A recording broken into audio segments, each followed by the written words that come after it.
ప్రధానమంత్రి సంసద్ క్రీడా మహోత్సవంలో భాగంగా వేములవాడ నియోజకవర్గ స్థాయి ఆటల పోటీలు సోమవారం ఘనంగా ప్రారంభమయ్యాయి. కేంద్ర మంత్రి బండి సంజయ్ కుమార్ ఆదేశాలతో వేములవాడ పట్టణ పరిధిలోని 1వ వార్డు షాత్రాజ్పల్లి హైస్కూల్ మైదానంలో ఈ క్రీడా పోటీలకు శ్రీకారం చుట్టారు. ఈ కార్యక్రమానికి ముఖ్య అతిథిగా విచ్చేసిన బీజేపీ నాయకులు ప్రతాప రామకృష్ణ వాలీబాల్, ఖోఖో, కబడ్డీ వంటి క్రీడలను ప్రారంభించారు. ఈ సందర్భంగా ఆయన మాట్లాడుతూ యువతలో ఆత్మస్థైర్యం, క్రమశిక్షణ, ఆరోగ్యం పెంపొందించడంలో దేశీయ క్రీడలు కీలక పాత్ర పోషిస్తాయని అన్నారు. 2018లో ప్రధాని నరేంద్ర మోడీ దేశవ్యాప్తంగా క్రీడా మహోత్సవాలను ప్రారంభించినప్పటి నుండి ప్రతి సంవత్సరం ఈ పోటీలు నిర్వహించడం జరుగుతుందని తెలిపారు. పోటీల్లో పాల్గొనే క్రీడాకారులు గెలుపు ఓటములను సమానంగా స్వీకరించి మరింత ఉత్సాహంతో ముందుకు సాగాలని సూచించారు. తల్లిదండ్రులు పిల్లల చదువుతో పాటు క్రీడలకు కూడా ప్రోత్సాహం ఇవ్వాలని పిలుపునిచ్చారు.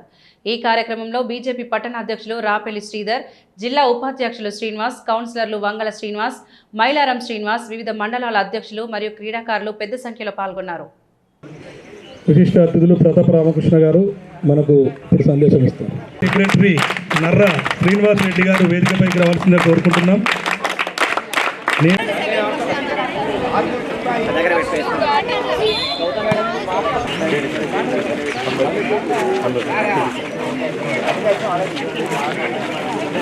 అన్న ఒక గురు ఫోటో.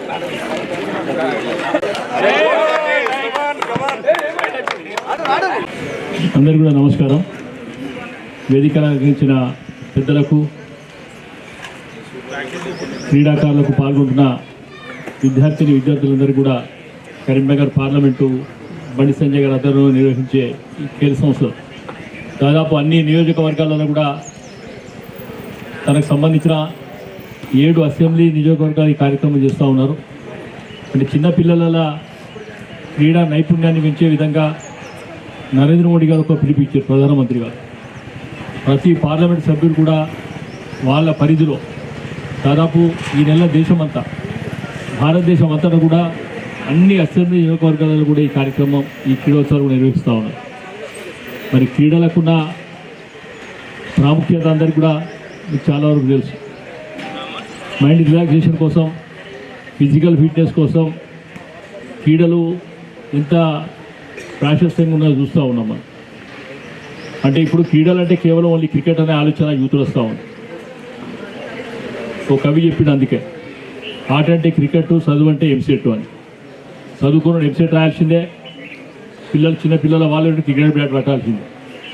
కానీ అవి రెండే కాదు, జీవితం అనేక రకాలుగా గ్రామీణ క్రీడలు, భారత క్రీడలు చాలా ఉన్నాయి మనం ఆడుకోవడానికి. ఇది ఒక కాంపిటీషన్ వరల్డ్.